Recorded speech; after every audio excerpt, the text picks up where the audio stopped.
Hoy vamos a descubrir Pals, la villa templaria de los misterios.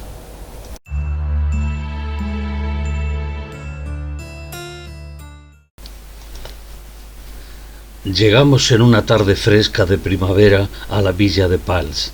Desde la cercana lejanía se nos presentaba una población medieval celosa de su pasado y orgullosa de un patrimonio histórico-artístico y arqueológico digno de conservar.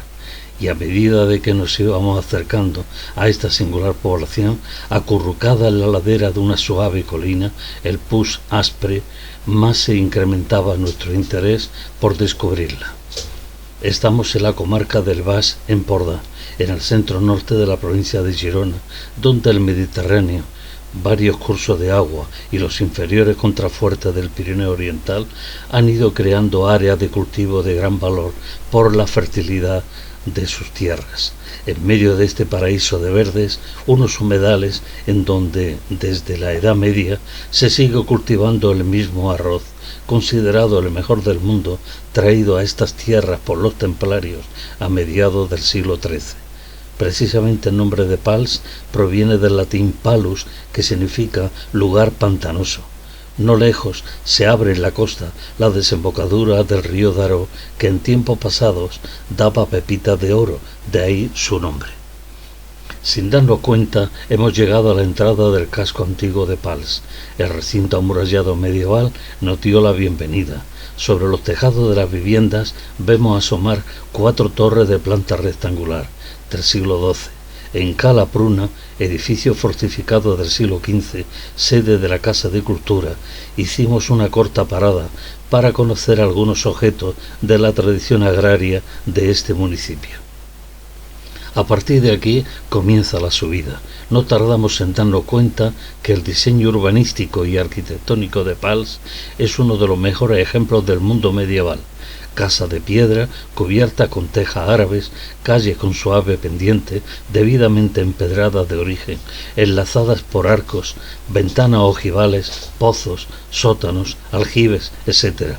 La luz cálida del atardecer cubría de colores ocre y dorado la piedra de los edificios, mientras que bugambillas, adelfa y geranio, que invadían balcones, terraza y patio, daban una nota de contraste.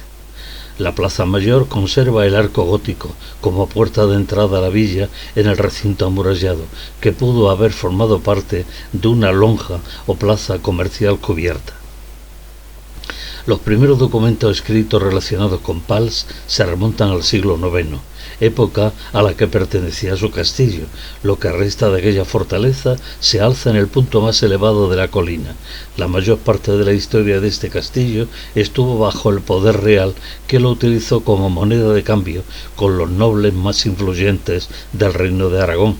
La vizcondesa Sancha de Cabrera lo amplió y acondicionó para convertirlo en su residencia habitual.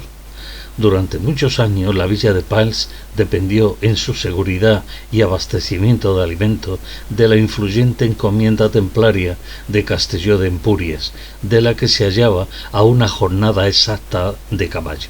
Pero en el siglo XIV, tras la caída en desgracia del Temple, la mortífera peste negra y el pogrón contra las comunidades judías de la España medieval, Pals sufrió los horrores de la guerra de los remenses. En 1401, el monarca aragonés Martín I el Humano autorizó a los habitantes de Pals a endeudarse hasta 40.000 sueldos para poder financiar la rehabilitación y ampliación de los fosos y murallas. Sin embargo, las sangrientas revueltas campesinas darían lugar a la guerra civil catalana contra el monarca Juan II, llamado el Bueno, que mandó desmantelar la fortaleza. A consecuencia de ese conflicto, que finalizó en 1482, la agricultura catalana cayó en desgracia y el castillo de Pals quedó casi destruido, lo que facilitó un reaprovechamiento de su piedra en beneficio de la restauración de la iglesia parroquial, antes dedicada a San Miguel, y luego su altar consagrado a San Pedro, en un intento de borrar la huella del temple. En el lado inferior izquierdo de la fachada de la iglesia vemos una hornacina en cuyo interior se arrojaba a diario las ropas malolientes de los mendigos, así como de los peregrinos que hacían el camino de Santiago desde San Pere de Rodes hasta Montserrat para ser quemadas, evitando con ello la contaminación y muchas enfermedades. La zona superior del campanario se convirtió en un enorme esconjuradero donde el párroco exorcizaba a los elementos, arrojando agua bendita a los cuatro vientos para alejar las tormentas de granizo. El título de villa lo obtuvo Pals en 1503 a iniciativa del monarca Fernando II el Católico. A pocos metros de la iglesia, en el punto más elevado de la colina y de la villa, se alza la torre del homenaje, un torreón de planta circular terminado por los templarios, de 15 metros de altura y 7 de diámetro exterior, levantado sobre la roca natural. La entrada se hallaba a 7 metros del suelo, por motivo de seguridad.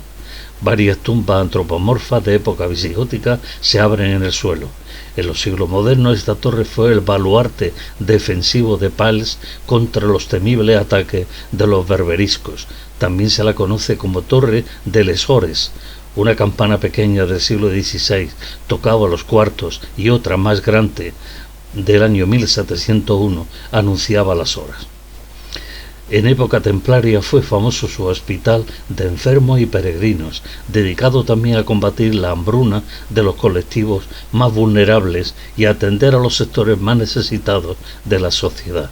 Aún se conserva el edificio a extramuros en el sector oriental de la villa, desde cuyas terrazas y ventanas los enfermos disfrutaban de las mejores vistas del litoral y del interior.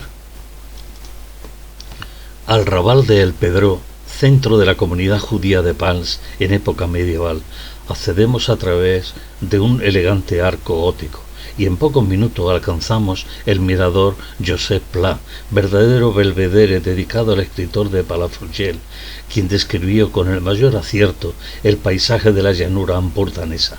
Desde este punto, en el centro del recinto amurallado superior, cómodamente sentados, disfrutamos de las mejores panorámicas del Pirineo Oriental, con el macizo del Canigó, los arrozales de Pals, Sant Feliu de Boada, el macizo del Montgrí, Sant Julià, Palau-Sotor y las míticas Islas Medes.